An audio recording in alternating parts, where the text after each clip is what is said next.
Bonsoir à tous et bienvenue sur Wow Spoken French. Je suis Gabrielle et ce soir on va parler d'une situation que tout le monde connaît très bien. Vous avez eu froid, vous avez éternué toute la journée et finalement vous devez aller chez le médecin. Antoine, tu as vécu exactement ça cette semaine, non? Bonsoir Gabriel, bonsoir à tous nos auditeurs. Oui, exactement. Et je vais vous dire, ce n'était pas une expérience facile, surtout quand on essaie d'expliquer ces symptômes en français. Vous savez, parfois les mots ne viennent pas aussi facilement qu'on le voudrait, même pour moi. Alors, imaginez pour quelqu'un qui apprend le français. C'est tellement vrai. Et c'est exactement pourquoi on a voulu faire cet épisode aujourd'hui. Si vous apprenez le français, cette conversation va vous être très utile. Vous allez entendre du vocabulaire médical simple, des phrases courantes et des expressions naturelles qu'on utilise vraiment dans la vie de tous les jours. Alors, Antoine, raconte-nous tout. Comment ça a commencé? Alors, tout a commencé lundi matin. Je me suis réveillé et j'avais le nez qui coulait. Tu sais, ce moment où tu prends un mouchoir, puis un autre, puis encore un autre. Ma gorge était un peu irritée aussi. Je me disais, ce n'est rien, ça va passer. Mais le soir, j'avais de la fièvre et je me sentais vraiment fatigué. Ah oui, on connaît tous cette sensation. Et pour nos auditeurs qui apprennent le français, retenez bien ces mots. Le nez qui coule, ça veut dire your nose is running en anglais. La gorge irritée, c'est a sore throat. Et la fièvre, c'est fever. Des mots très importants quand on est malade. Antoine, tu as attendu longtemps avant d'aller chez le médecin? Oui, j'ai attendu 2 jours. Le mardi, j'avais espoir que ça irait mieux, mais le mercredi matin, je toussais beaucoup, j'avais des maux de tête et je frissonnais même quand j'étais sous ma couverture. C'est là que j'ai décidé d'appeler le cabinet médical pour prendre un rendez-vous. Bonne décision. Et pour nos auditeurs, tousser vient du verbe tousser qui veut dire to cough. Les mots de tête, c'est headache et frissonner, c'est to shiver. Très bon vocabulaire. Alors Antoine, comment s'est passé l'appel téléphonique pour le rendez-vous? Alors, j'ai appelé et la secrétaire médicale a répondu très gentiment. Elle m'a demandé « Bonjour, c'est pour quel motif ?» Et là, j'ai expliqué simplement « J'ai un rhume, je tousse, j'ai de la fièvre depuis 2 jours. » Et elle m'a proposé un rendez-vous pour l'après-midi même. J'avais de la chance. C'est parfait comme exemple. Le motif, ça veut dire the reason ou the purpose en anglais. Alors quand vous appelez un médecin en France, on vous demande souvent c'est pour quel motif pour comprendre pourquoi vous venez. Et le rhume, c'est a cold, un mot essentiel. Nos auditeurs, est-ce que vous avez déjà eu à appeler un médecin en français? Dites-nous dans les commentaires comment ça s'est passé pour vous. Oui, partagez votre expérience. C'est tellement utile d'entendre les autres parler de leurs aventures linguistiques. Alors, je suis arrivé au cabinet médical et j'ai attendu dans la salle d'attente. Il y avait d'autres patients aussi.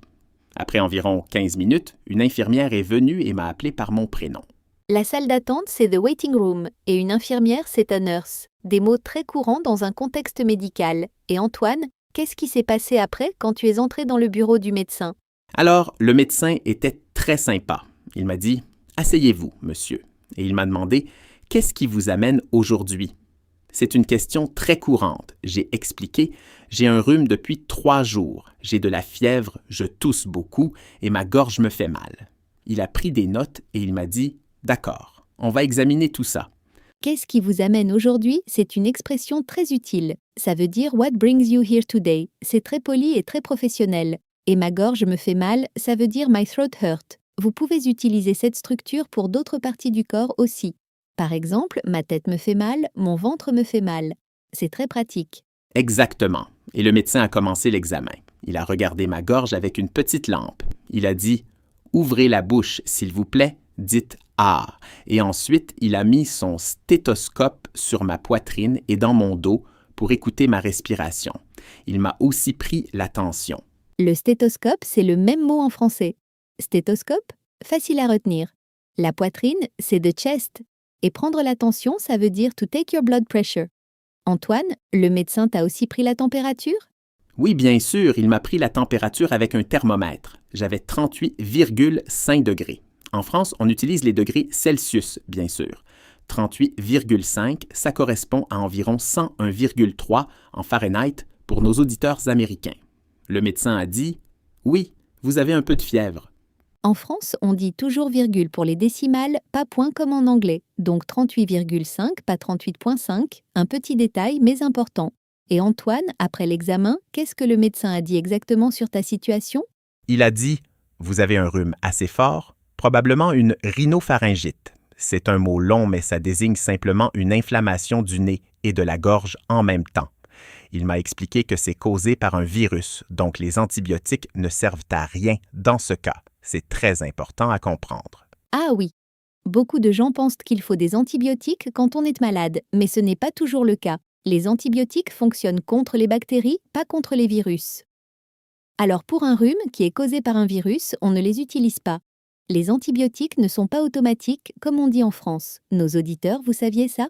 C'est une distinction très importante et le médecin m'a donné des conseils très simples. Il m'a dit « Reposez-vous bien, buvez beaucoup d'eau et de boissons chaudes. Prenez du paracétamol pour la fièvre et les douleurs. Et si ça ne va pas mieux dans 5 jours, revenez me voir. » Du paracétamol, c'est ce qu'on appelle acétaminophène en Amérique ou Tylenol. Très courant en France. Et revenez me voir, ça veut dire « come back to see me ». Très utile. Est-ce que le médecin t'a aussi donné une ordonnance, Antoine? Oui, il m'a écrit une ordonnance avec plusieurs médicaments. Un spray nasal pour déboucher le nez, du sirop pour la toux et le paracétamol, bien sûr. Une ordonnance en France, c'est une prescription. Et ensuite, je suis allé directement à la pharmacie avec l'ordonnance. La pharmacie en France, vous la reconnaissez facilement grâce à la croix verte lumineuse à l'extérieur. C'est le symbole des pharmacies françaises. Et à la pharmacie, le pharmacien ou la pharmacienne peut aussi vous donner des conseils. Antoine, comment s'est passée ta visite à la pharmacie? Très bien. La pharmacienne était très professionnelle. Elle a regardé mon ordonnance et m'a expliqué comment prendre chaque médicament.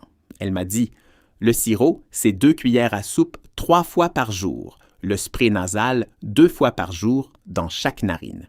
Et le paracétamol, un comprimé toutes les 6 heures si vous avez de la fièvre. » Une cuillère à soupe, c'est a tablespoon. Une narine, c'est à nostril. Et un comprimé, c'est à tablette ou à pile. Nos auditeurs, répétez ces mots avec moi. Une cuillère à soupe, une narine, un comprimé.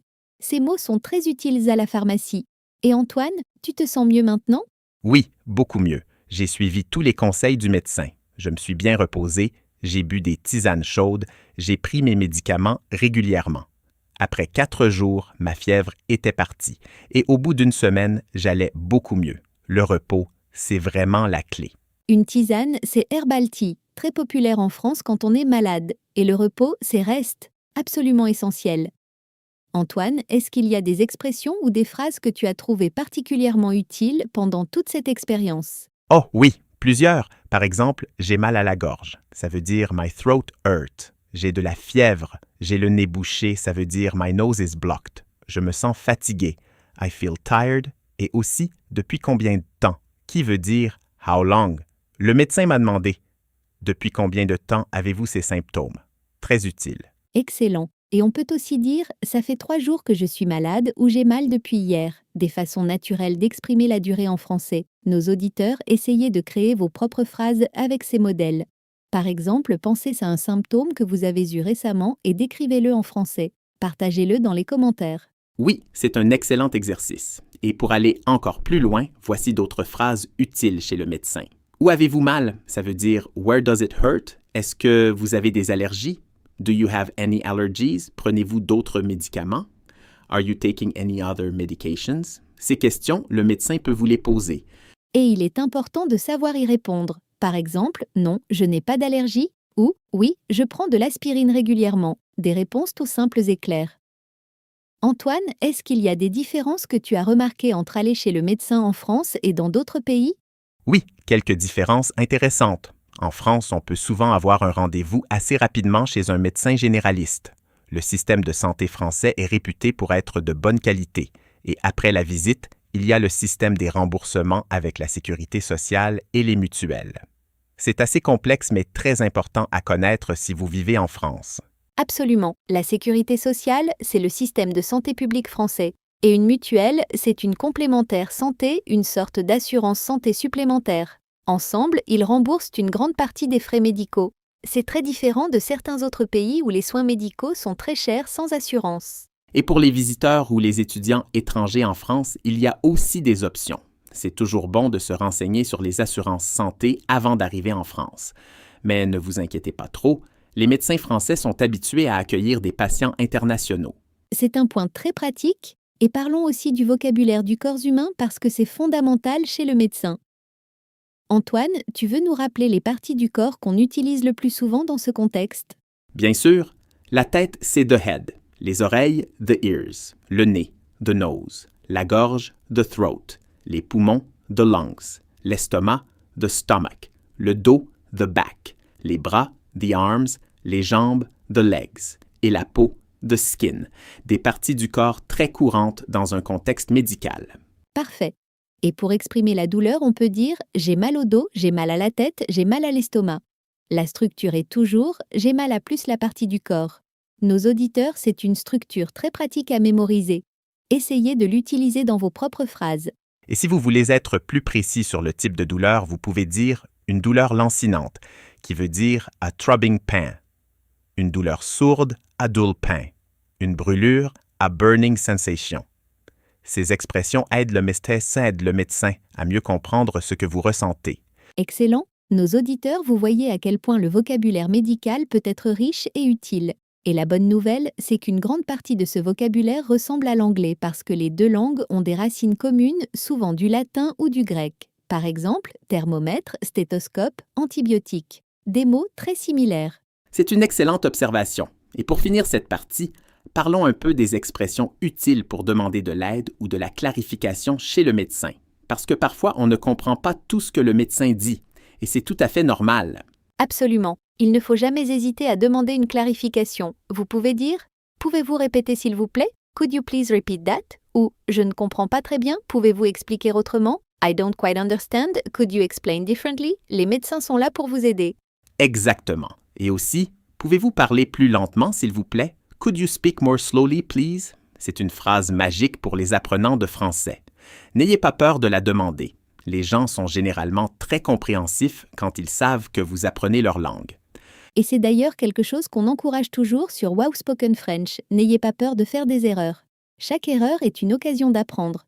Quand vous allez chez le médecin et que vous essayez de parler français, vous progressez déjà énormément. Antoine, tu veux nous partager un dernier conseil pratique?